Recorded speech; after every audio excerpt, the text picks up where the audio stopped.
Hello, this is John Baugh, and this is week 4 of CIS 2353.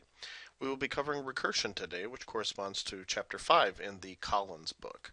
So let's get started. I will go through a couple of the examples in more detail that they have in the slides and in the book, and I will leave a couple of them as an exercise for you.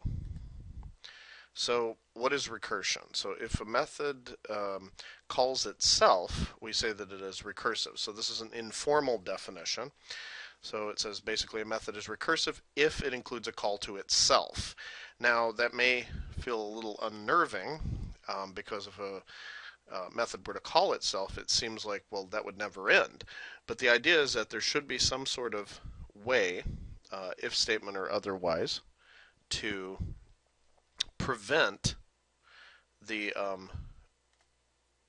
method from going on forever. So there should be a way to end eventually. So the idea is that you take, if you have a simplest case, you solve it directly. You don't make a recursive call.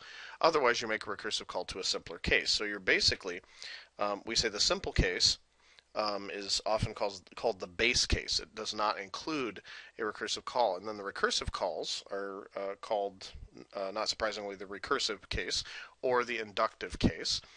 If you're familiar with mathematical induction, then this is basically what this is doing in one form or another. The idea is that with the recursive calls, you move toward a simple case so that you can eventually solve one part of it directly. Recursion is a divide and conquer technique, or it can be implemented in divide and conquer techniques quite frequently. It breaks the problem into smaller parts that can be managed more easily, and ultimately you get down to a really simple case that's easy to solve, and then move on your way back up until the entire problem is solved.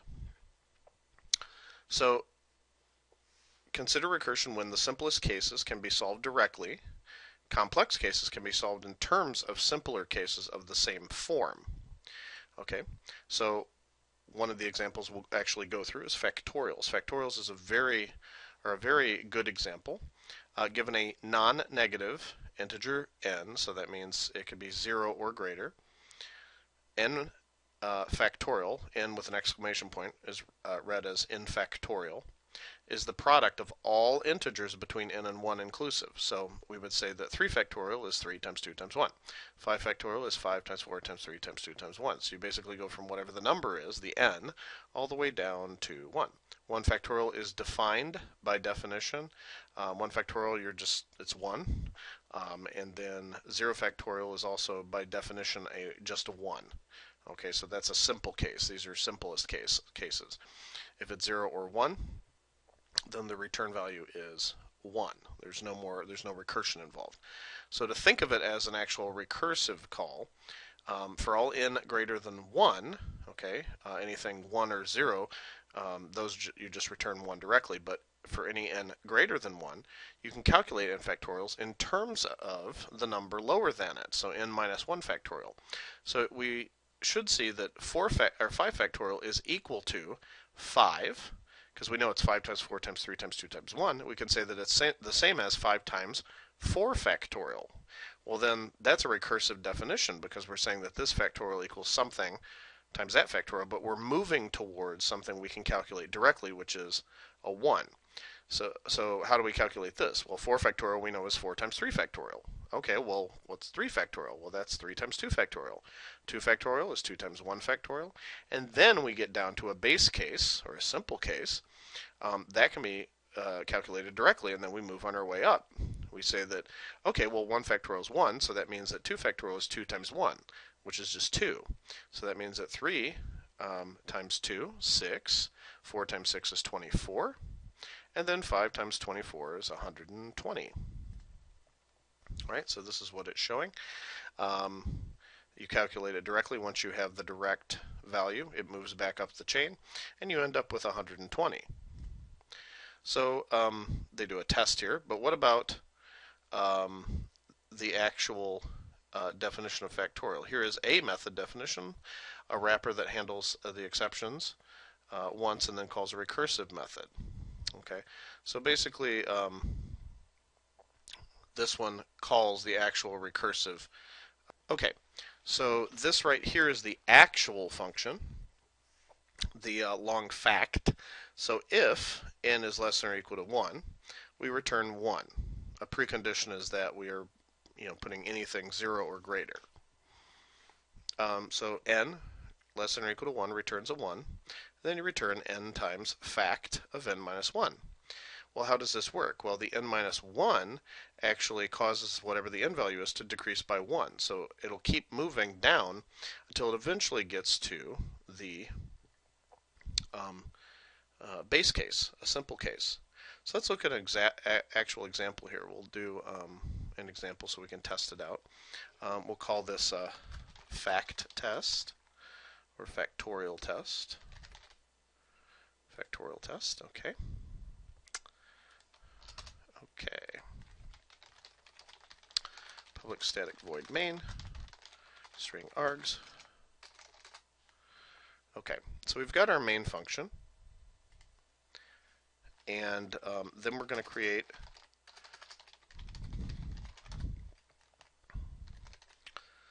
we'll say int fact, and then that takes an int n. Okay, so the definition is that if n is less than or equal to 1, we return 1 directly, right? So if you look at the definition, we return 1 if it's less than or equal to 1. Otherwise, you return n times factorial of n minus 1. That will actually move toward the actual solution. So let's see if we can figure this out. If I have an int, I'll say int num equals 5. I'm going to say system.out.println, and then I'm going to call it on the factorial of num. Let's see if this actually works here. So I'm going to run this, and we'll see what answer we get. So we do get 120, which is what we expect, because that's what we did earlier. Now this can get quite large quite fast. Let's try 7. Right, so we got 5,040, and you could keep going like that up until a certain level when it'll be too big for an integer to hold. So then you'd want to use long or big integer or some other data type. But ultimately, this function is going through, and it is very similar to what would happen if we were doing an iterative solution, which is a loop. But it's calling itself and moving toward the base case. So execution frames are a technique or a thing that we're going to look at. It allows us to see what happens during the execution of a recursive method, because sometimes recursion is a little bit difficult to follow. So each frame is a box with information such as parameter values related to one call of the method or to the method. For example, here are the execution frames generated step by step after an initial call of factorial of 3. At each step, the top frame pertains to the call currently being executed. So when we start off, we start with n equals 3. And we know that that should return 3 times factorial of 2. Well, what is factorial of 2? Well, we push that onto our little stack here, and we've got n equals 2. Well, how do we define that? Well, that's 2 times factorial of 1. Okay, well, what's factorial of 1? What is this exactly? So we go back down here and we see, or go up here, and on the top we've got n equals 1. And that returns 1 directly. There's no recursive call here to fact. That's because we already have a definition for n equals 1, for when n equals 1. 1 factorial is 1. So then that value that's returned can actually take the place of this function call here. So then we're going to get 2 times 1. And that's exactly what happens, 2 times 1. And then lower on the stack we have our original call, n equals 3. The value that we get returned here, since now we have 2 numbers we can actually deal with, is going to be fact of 2. So fact of 2 is equal to 2. So that takes the place there. And then we discover that for n equals 3, the value, after we've replaced this factorial recursive call here with its result 2, that's 3 times 2. So the result of 3 factorial is 6. So once you've gone through all the factorial or all the recursive calls, we have our solution. The key to estimating execution time in space of the fact method is the number of recursive calls to fact. So the number of recursive calls is the maximum height of execution frames minus 1. So that's n minus 1. So we would say the worst time is linear in n. In general, for any method, worst time of n depends on only two things: the number of loop iterations as a function of n, or the number of recursive calls as a function of n. So, in each call to fact, some information must be saved, the return address and the value of n. Because there are n minus 1 recursive calls, the number of variables allocated for any execution of this method is linear in n. In other words, worst space of n is linear in n. So the space, remember, we can analyze not just time, we can analyze space.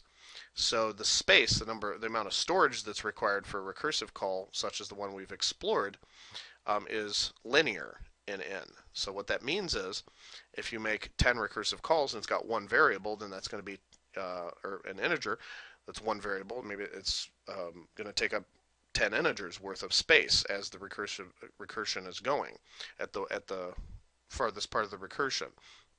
If it's got 4 variables, then you make 10 recursive calls. It's going to make it's going to be 40 of those variables. Say they're all integers. It's going to be 40 integers that have to be allocated ultimately. So that would be 4n. But as we know about worst space or worst time in the big O, we really just don't consider when talking about big O and worst space here, we don't consider the coefficient 4. We just say it's still linear. So it is linear relation as opposed to a quadratic relation or logarithmic, etc. Any problem that can be solved recursively can also be solved iteratively.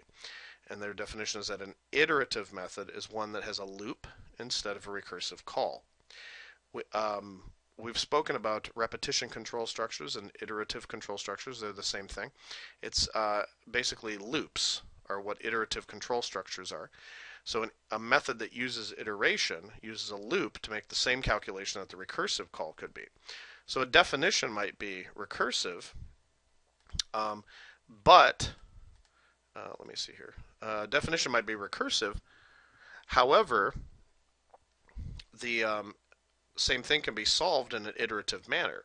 So if you look down here, here's actually the iterative definition here without all this error checking and everything. If we just consider we have a product that we're calculating ultimately, that's the ultimate value of a factorial. All it does is if n is equal to 0, it returns 1. Otherwise, you start I equals n minus 1 and go down until as long as you're greater than 1, I minus minus, then you take the product equals product times I. You could also say product times equals I. So ultimately, you're multiplying, moving all the way down until you're greater than 1. Because that would be just a wasted step if you said equal to 1, because you'd just be multiplying by 1. So this is just to make it more efficient. So this looks a little more divergent from the actual definition, but it does the exact same thing essentially, and it actually saves on memory. The algorithm itself on time will be approximately the same. It's like a loop. It's the same thing. Recursive and loop are essentially the same thing, but the actual amount of space, the amount of memory you need to allocate. For example, you've got one copy of n and one copy of product, and then you've got the variable I. It's 3 regardless of the size of n, so that we would say that the storage capacity, the actual storage allocation, is constant. So it does not depend on n. So number of loop iterations, n minus 1. Worst time is linear in n. So that's what we expect. And then we talk about the number of variables allocated is 3.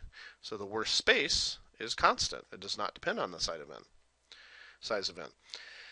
So what about another example, converting from decimal to binary? Let's develop a get binary method. The argument is a non-negative, so 0 or greater, decimal integer. The return value is the binary representation of that integer. For the binary equivalent of 34, the rightmost bit, you calculate it by taking the modulus, that equals 0. Then you determine the next bit over to the left by actually explicitly taking the value you're trying to calculate divided by 2. You move it over, that's 17. since there was no remainder here. You take the quotient with not considering any remainders, the quotient. So this is the next number you're going to check for the bit to the left. So then you look for the binary equivalent of 17. Well, 17 modulus 2 actually has a remainder of 1. The other bits of the binary equivalent are 17 divided by 2, which is 8. So you check the next bit. So you've got a 0, then a 1 before that. And it goes like this. So you've got 34 modulus 2. You keep checking the modulus and the quotient. Remember, we're talking integer quotient here. So when we get to 17.2, we don't say that that's 8.5. We say it's 8 with a remainder of 1. So this is modular arithmetic. So read from the bottom to top, you get 100,010. 100,010. Because you keep the number that actually makes the binary is what you get when you divide the decimal number you're trying to convert by 2. So that's a 0 for that round, and you keep going until your 1 or less is the actual quotient. So when we get down to here and 2 divided by 2 is 1, we know that we can stop. We don't keep going because we don't say 1 divided by 2 because then the quotient's 0 and it's kind of useless. You're just going to get 0 up here. So you have 100,010. That's how you calculate binary, one way to do it. We need to calculate the binary equivalent of n divided by 2 before we append n modulus 2, otherwise the string will be returned in reverse order. You stop when n equals 1 or 0 and return n as a string. So these are some assertions they're doing. Notice we are getting the binary equivalent as a string, so let's be careful about how we're doing this. You have the get binary, which is ultimately calculated, and then it makes the recursive call as long as the value is valid going in. But it returns a string because we're not going to hold the binary number in an integer, for example, because 100,000 is already 10,000. 100,000. So that's quite large. So those get very large very fast, but we really are actually representing pretty small numbers. So using a string actually makes more sense. So notice how they're appending it. They're making the recursive call until you get to n minus or less than or equal to 1. Then you just return the integer equivalent of n. So if it's a 1 or what have you, you just return integer.toString of n. You return get bin n divided by 2. That makes a recursive call. Plus, in other words, this is not adding, this is concatenating because this is a string. Integer.toString of n modulus 2. So this is going to return, no matter how large n is, n modulus 2 is going to return a 0 or a 1. If it's divisible by 2, if it's an even number, it's going to return a 0. If it's an odd number, it's going to return a 1. So that gets appended after. Okay, so these are going to become the rightmost bits, and then it'll keep calling, and it'll keep appending to the left. For n greater than 0, the number of recursive calls is the number of times that n can be divided by 2 until n equals 1. According to the analysis we did in Chapter 3, that number is the floor of log of n. So the worst time is logarithmic in n. Because remember, you're dividing by 2 each time. So every time you go, even though n might be 64, but you're going to get to 1 or 0 very fast because you're dividing by 2 each time. So 64 becomes 32, then 16, 8, 4, 2, 1. You're down there very fast. So it's not linear. It's divided by 2 each time. So that is a logarithmic. What about the worst space? Well, because worst space is proportional to the number of recursive calls, the space is logarithmic in n. So use execution frames to trace the execution of get bin 20. Recall that each time a recursive call is made, a new execution frame is stacked on top of the other execution frame boxes. So I would encourage you to do that. You may very well get an assignment that involves execution frames. Okay, so be very aware of that. So check out the examples they have in the book. The execution frame example that they have there, they go by steps, which would be like each recursive call, and then the set of execution frames basically visually shows you a stack of what's actually going on. So, okay, we'll kind of skip over the Towers of Hanoi. I'll give you an idea. The idea is that given three poles, A, B, and C, and n disks of increasing size, you move the n disks from pole A to pole B. Use pole C for temporary storage. So you have three poles, and you're allowed to move one disk at a time. However, the rules are only one disk can be moved at any time. So that implies that each of these stacks that are on the poles, you can only move one off of a pole at any given time and put it on another. No disk may ever be placed on a top of a disk that's smaller than it. So you always have smaller disks on top of larger disks. Other than the prohibition of Rule 2, the top disk on any pole may be moved to either of the other poles. So it doesn't really matter as long as you're not violating the rule number 2. So this is kind of what the Towers of Hanoi looks like. You get an original, and you're trying to take these little. You'll actually get this as a child's game sometimes. They have a Hanoi applet. There's tons of things you can find. Just look up Towers of Hanoi game on Google, and you'll actually find a couple of really good ones. That's what I'm going to encourage you to do, to try to see if you can figure out what the algorithm is. So move small over here, move middle, move small over there, move large, move small, move that, move that. So you're going to end up making a ton of different moves here, even just for 4 disks. There's the story that came with the Towers of Hanoi game originally, which has been marketed since quite a long time ago. The story was that, even though this is not actually in the mythology of Tibet, I believe it was Tibet that they said, there were a bunch of monks who have a large Tower of Hanoi game, and basically there are 64 golden discs. And the idea is that they keep playing the Towers of Hanoi game, and even though if they're making optimal moves, and even if they could move 1 disk per second to move all of these disks to the other side, the result is that if they move, or when they move all the disks from one to the other, that the world will end. So basically, the end of the world will come when they move all these 64 disks from one to another. Because remember, you can have different number of disks. That's your n right there.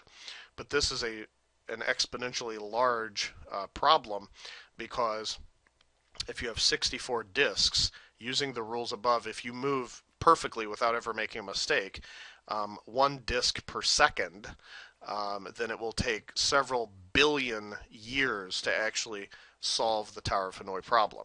That may seem absolutely astronomical, like it would never actually, that can't be right, but it is correct. And I think if you did a little bit of math, you could find that even just moving these 4 disks takes a long time. But remember, this is like doubling every time you add a disk.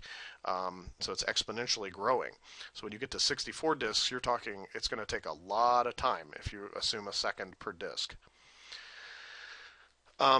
Here's the method specification for a slight generalization of the problem. They give you the move disks. I would recommend you go through here.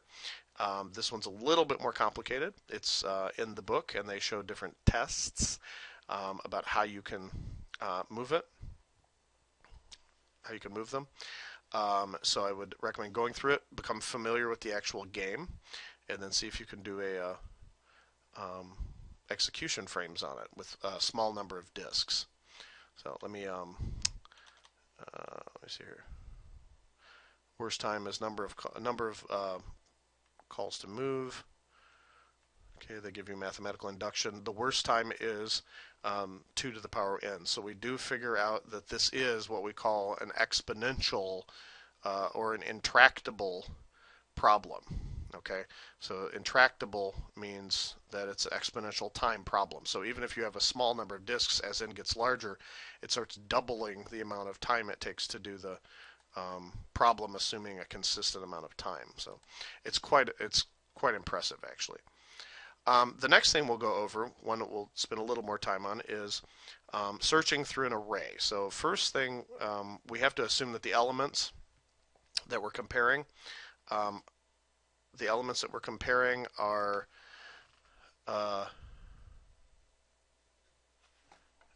implement the comparable interface if they're class elements. So if we have an int, for example, x compared to y, it's an int returned by this compared to. If it's less than 0, then we know that x is less than y. If it's equal, then we know they're equal. And if it is greater, we know that x is greater than y. So this one's greater than that one. So compare to comes from the comparable interface. String does implement this to do what's called lexicographical comparison. It goes character by character. We know that that returns a -1 because the r minus the s casted to an integer is -1. Spider returns 2, so we know that as far as this is concerned, spider is greater than snake, but we know that rabbit is less than snake, okay, lexicographically, because it comes earlier in the alphabet. So that being the case, we'll do sequential search. We'll look at sequential search, which uses a non-recursive, although you can do it recursively. They do a non-recursive version of this. So basically, they do the comparison and do it in a loop, go through the entire array that's passed in, array of objects, convert it to comparable, call compare to, and then see if they're equal.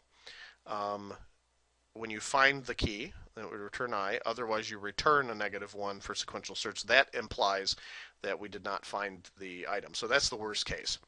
So for simplicity, they use the raw type comparable instead of comparable object. Worst time is linear in n, and the average time is also linear in n. What about binary search? Can we do better than linear searching? Well, if the array is sorted, then yes. During each iteration, the size of the subarray searched is divided by 2 until success or failure occurs. So you take this big pile of items in a row, we'll assume they're sorted, and you can compare to the middle each time, and then you can say, well, is that the one I want? And if it's not, then you can actually ask the question, is the element I want after or before this item that I just looked at? And if it's after, then you can eliminate the entire first half of whatever array portion you're looking at. If it's less than, you can eliminate that element and all of the items after it. So that's actually a quick way to divide or approximately reduce the search by 2 every time you go through one recursive call.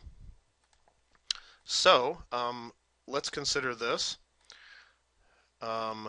You've got this list. Again, it has to be sorted. Okay, this is a sorted list of strings.